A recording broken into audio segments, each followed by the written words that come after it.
ഇന്ന് പറയാൻ പോകുന്നത് എങ്ങനെയാണ് രണ്ട് ക്രോസ് പീസുകൾ തമ്മിൽ ജോയിൻ ചെയ്യുക എന്നുള്ളതാണ്. ക്രോസ് പീസിന് മറ്റൊരു പേരുണ്ട് ബയാസ് പീസ്. അപ്പോൾ ഈ രണ്ട് ബയാസ് പീസ് എങ്ങനെ ജോയിൻ ചെയ്യണമെന്ന് നോക്കാം. ഇങ്ങനെ തന്നെ വെക്കുക കേട്ടോ. ഇങ്ങനെ തന്നെ വെച്ചിട്ട് ഡയഗണലായിട്ടാണ് സ്റ്റിച്ച് ചെയ്യേണ്ടത്. ഇങ്ങനെ സ്റ്റിച്ച് ചെയ്തതിന് ശേഷം നമ്മളൊരു 1/4 ഇഞ്ച് മാർജിൻ ഇട്ടിട്ട് കട്ട് ചെയ്ത് മാറ്റുക ബാക്കി വരുന്ന ഭാഗം.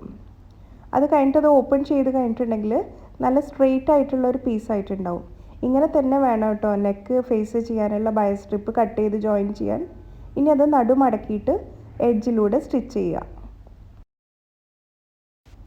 എഡ്ജിലൂടെ സ്റ്റിച്ച് ചെയ്യുമ്പോൾ ഏറ്റവും തുമ്പത്ത് കൂടെ തയ്ക്കുക. 1/4 ഇഞ്ച് സാധാരണ മാർജിൻ ഇട്ട് ഞാൻ തയ്ക്കാൻ പറയാറുണ്ട്. പക്ഷേ ഇതിന് അതിൻ്റെ ആവശ്യമില്ല. ഏറ്റവും എഡ്ജിൽ കൂടെ മാത്രം തയ്ച്ചാൽ മതിയാവും. നമ്മളിത് തയ്ച്ച് കഴിഞ്ഞിട്ടുണ്ട്.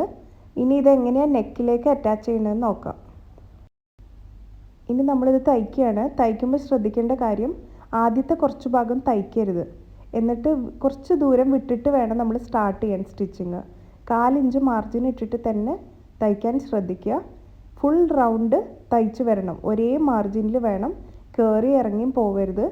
1/4 ഇഞ്ച് എല്ലായിടത്തും മെയിൻറ്റെയിൻ ചെയ്ത് പോവുക. ഇതുപോലെ തയ്ച്ചെടുക്കുക. ചുറ്റുഭാഗത്തേക്കും തയ്യൽ ഒരേപോലെ വരണം. അങ്ങനെ നമ്മൾ ഫുൾ റൗണ്ട് സ്റ്റിച്ച് ചെയ്ത് കഴിയാനായി. ഇനി ഇത് സ്റ്റിച്ച് ചെയ്ത് കഴിയാനാവുമ്പോൾ നമ്മൾ എന്ത് ചെയ്യണം നോക്കുക. എവിടെയാണോ തുടങ്ങിയത് ആ തുടങ്ങിയതിൻ്റെ അടുത്തെത്താനാവുമ്പോൾ ഇതുപോലെ സ്റ്റിച്ച് അവസാനിപ്പിക്കുക.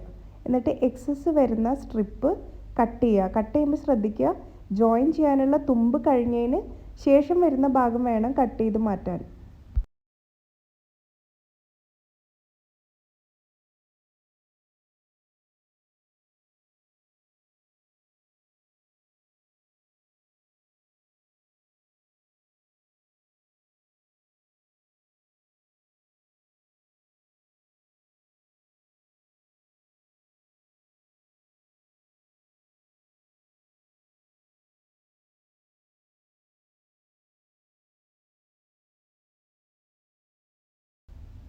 ശേഷം എക്സസ് വരുന്ന ഭാഗം കുറച്ച് മുറിച്ച് കളയുക. ഒരു 1/4 ഇഞ്ച് തയ്യൽ തുമ്പ് ഇട്ടതിന് ശേഷം മാത്രം അത് ചെയ്യുക.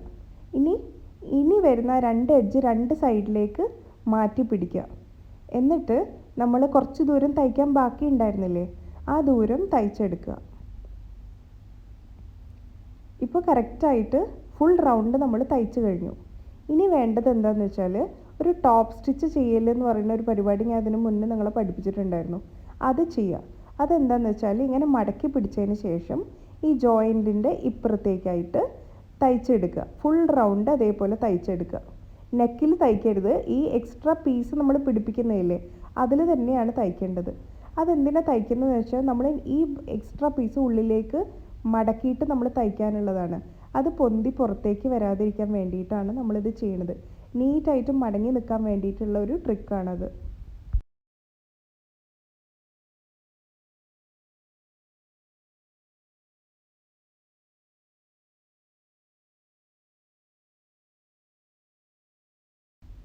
അങ്ങനെ ഫുൾ റൗണ്ട് നമ്മളിതുപോലെ തയ്ച്ചെടുക്കുക. തയ്ച്ചതിന് ശേഷം നമ്മൾ നൂല് കട്ട് ചെയ്ത് മാറ്റുക. എന്നിട്ട് ഈ എഡ്ജ് വേണം ഉള്ളിലേക്ക് മടക്കി തയ്ക്കാൻ വേണ്ടിയിട്ട്. അതെങ്ങനെയാണ് മടക്കുക എന്നുള്ളത് ഇപ്പോൾ കാണിച്ചു തരാം.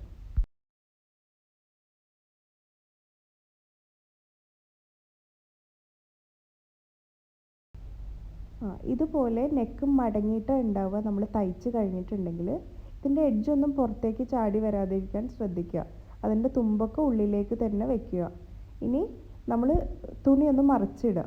മറിച്ചിട്ടിട്ട് വേണം നമ്മൾ തയ്ക്കാൻ വേണ്ടിയിട്ട്. ഇനി ഇതുപോലെ പിടിച്ചിട്ട് നമ്മൾ ഏറ്റവും തുമ്പത്ത് കൂടി തയ്ച്ചു പോകണം. ഫുൾ റൗണ്ട് ഇതേപോലെ തയ്ച്ചെടുക്കുകയാണ് ഇനി വേണ്ടത്.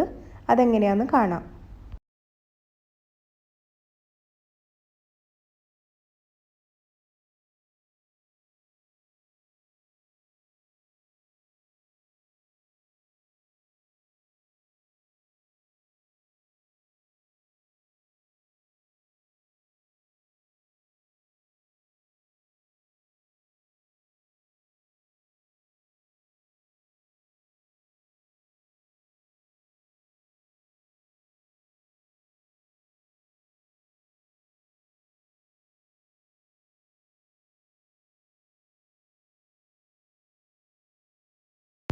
ആ ജോയിൻ്റ് എത്തുമ്പോൾ നമ്മൾ ആ തുമ്പ് പുറത്തേക്ക് ചാടാതെ ഇരിക്കാൻ സ്റ്റിച്ച് ഓപ്പണർ വെച്ചിട്ടോ എന്തെങ്കിലും ഒരു സാധനം വെച്ചിട്ട് അത് ഉള്ളിലേക്ക് ആക്കി കൊടുക്കുക.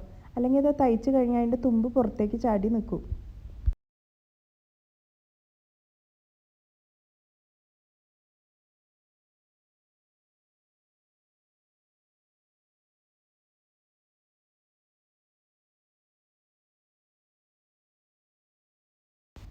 അങ്ങനെ ഫുൾ റൗണ്ട് തയ്ച്ച് കഴിഞ്ഞിട്ടുണ്ട്.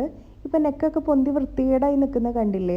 അപ്പോൾ ഇതിന് അയണിങ് വളരെ ഇമ്പോർട്ടൻ്റ് ആണ്. നമ്മൾ ഇതിനൊന്നുമല്ല, എന്ത് സാധനം സ്റ്റിച്ച് ചെയ്യുമ്പോഴും അപ്പം തന്നെ അയൺ ചെയ്ത് കഴിഞ്ഞിട്ടുണ്ടെങ്കിൽ നല്ല പെർഫെക്റ്റ് ആയിട്ട് വരും.